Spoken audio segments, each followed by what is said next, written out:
مولانا سرفراز خان صفدر کا حوالہ دیا کہ نبی کے دور سے لے کر اب تک رفع یدین متواتر ہے، اس کا جواب بھی نہیں آیا۔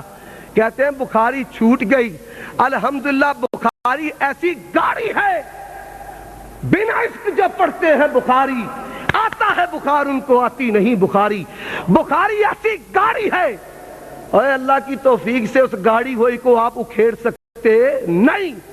بخاری نہیں چھوڑی، بخاری سے مالک بن حویرث کی روایت پیش کی ہے، عبداللہ ابن عمر کی روایت پیش کی ہے، وَرَفَعَ ذَلِكَ ابْنُ عُمَرَ إِلَى النَّبِيِّ صلی اللہ علیہ وسلم۔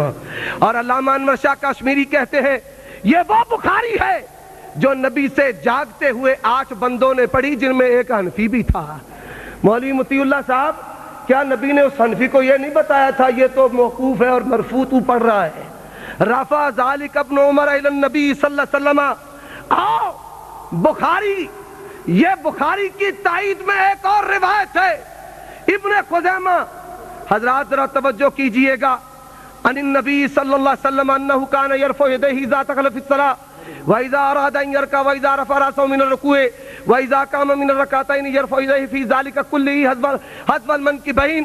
اور حضرات آگے حدیث ہے، کان رسول اللہ صلی اللہ علیہ وسلم اذا افتتح الصلاة كبر ثم جعل يديه حذف منكبيه واذا ركع فعل مثل ذلك واذا سجد فعل مثل ذلك ولا يفعله حين يرفع راسه من السجود واذا قام من الركعتين فعل مثل ذلك۔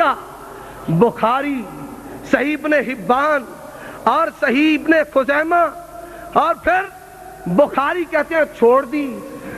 بار بار بخاری کیوں چبھ رہی ہے؟ پتہ ہے کہ بخاری آج لگ گئی ہے۔ اور ترجمہ، اللہ کے پیغمبر نماز شروع کرتے، رکوع جاتے، رکوع سے سر اٹھاتے اور 2 رکعتوں کے بعد رفع الیدین کیا کرتے تھے، رفع الیدین کیا کرتے تھے۔ اور حضرات ابھی تو میں نے انشاءاللہ بڑی بخاری سنانی ہے، کہتے ہیں چھوڑ دی۔ اب بخاری سے کہتے ہیں مالک نے 2 مقام والی، بھائی توجہ کیجیے، ابن خزیمہ توجہ کیجئے، بخاری امام مالک عبداللہ ابن مسلمۃ عن مالک عن ابن شہاب عن سالم بن عبد اللہ عن ابیہ ان رسول اللہ کان یرفع یدیہ حذو منکبیہ اذا افتتح الصلاة واذا کبر للرکوع واذا رفع راسه من الرکوع رفعہما کذلک ایضا وقال سمع اللہ لمن حمد ربنا ولک الحمد۔ امام مالک کے واسطے سے پڑھی ہے، اور یہ موطا ابن القاسم کا اختصار کے پیش نظر ترجمہ، نبی پاک نماز شروع کرتے، رکوع جاتے، رکوع سے سر اٹھاتے، رفع یدین کیا کرتے۔ اور آؤ یہ موطا ہے ابن القاسم کا، یہ موطا یحییٰ بن یحییٰ۔ ایک نسخے کو لینا اور دوسرے کو نہ لینا آپ کے بزرگوں کے نزدیک بڑی ناانصافی ہے جو آپ آج کر رہے ہیں۔ اس میں کیا ہے؟ ان رسول اللہ کان اذا افتتح الصلاة رفع یدیہ، نبی پاک جب نماز شروع کرتے رفع یدین کندھوں کے برابر کرتے، جب تکبیر کہتے رکوع کے لیے۔ السلام علیکم ورحمۃ اللہ۔ میں حضرت صدر مناظر صاحب سے مخاطب ہوں، ذرا شرائط والا ورقہ پکڑیں، شرط والا ورقہ پکڑیں۔ یہ شرط نمبر 5 میں لکھا ہے، موضوع مناظرہ میں متکلم مناظر جو ہے اور صدر مناظر شرائط و دعویٰ کی پابندی کروائے گا۔ حضرت میں بحیثیت صدر مناظر آپ سے مخاطب ہوں کہ آپ اپنے جواب دعویٰ ورقہ پکڑیے اور جواب دعویٰ کے الفاظ پڑھیے۔ وہاں پر لکھا ہے تکبیر تحریمہ کے علاوہ مقامات مذکورہ پر رفع الیدین کا سنت دائمہ ہونا ہرگز ثابت نہیں، جس کا صاف مطلب واضح ہے کہ پہلی آپ کے نزدیک سنت دائمہ ہے۔ یہ آپ کا جواب دعویٰ ہے، اور ابھی تک جو جتنی گفتگو ہو گئی ہے، جتنی ٹرنیں ہو چکی ہیں، ابھی تک آپ کے مناظر نے اس کو چھیڑنا بھی گوارا نہیں کیا۔ اپنے مناظر کو پابند کریں کہ پہلی رفع یدین کے سنت دائمہ ہونے کی دلیل پیش کی جائے۔ نمبر 2، میرے مناظر نے بحمداللہ اپنے دلائل کے ساتھ اس بات کو واضح کیا، نبی کریم صلی اللہ علیہ وسلم رکوع جاتے، رکوع سے اٹھتے، اسی طرح جو تیسری رکعت سے کھڑے ہوتے وقت رفع الیدین کرتے ہیں، اور دعوے میں لکھا ہوا ہے کہ جس کا نسخ اور ترک ممانت رسول صلی اللہ علیہ وسلم سے ثابت نہیں، لہذا اس وجہ سے ان مقامات پر رفع یدین کا صدر مولانا صاحب توجہ سے میری بات سنیے، لہذا ان مقامات پر رفع الیدین کرنا سنت دائمہ بمانا ہمیشہ ہے۔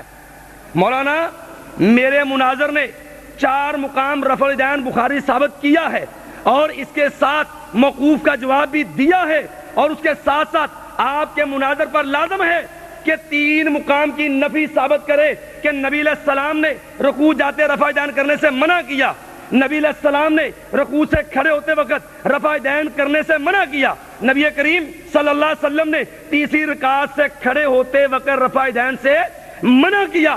اگر آپ کا مناظر عملی طور پر جس طرح عاجز ہے، اگر اسی طرح عاجز رہا تو ہم بحمداللہ اہل حدیث کا دعویٰ دوام کا ثابت ہے، کیونکہ لکھا ہے دعوے میں کہ جس کا نسخ اور ترک ممانت رسول صلی اللہ علیہ وسلم سے ثابت نہیں، لہذا ان مقامات پر رفع الیدین کرنا سنت دائمہ ہے۔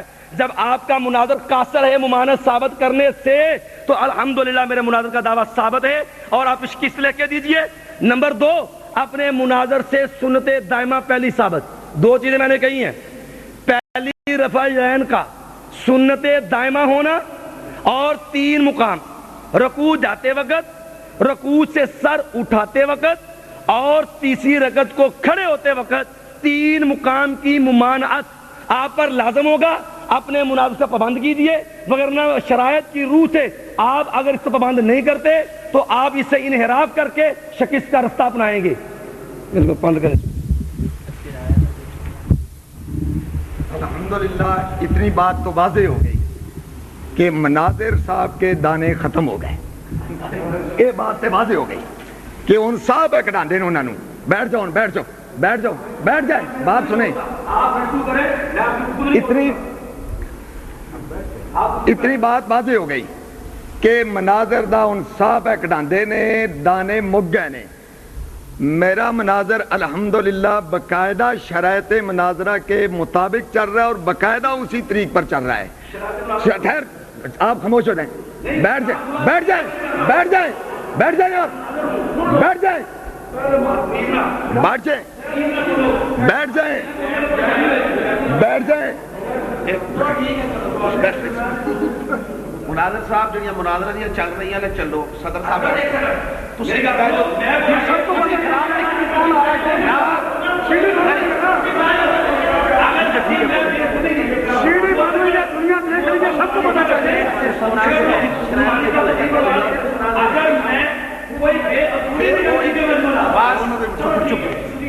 مناظر صاحب اپنا ٹائم چلاؤ، فیصلہ عوام سیدھی کرے گی انشاءاللہ۔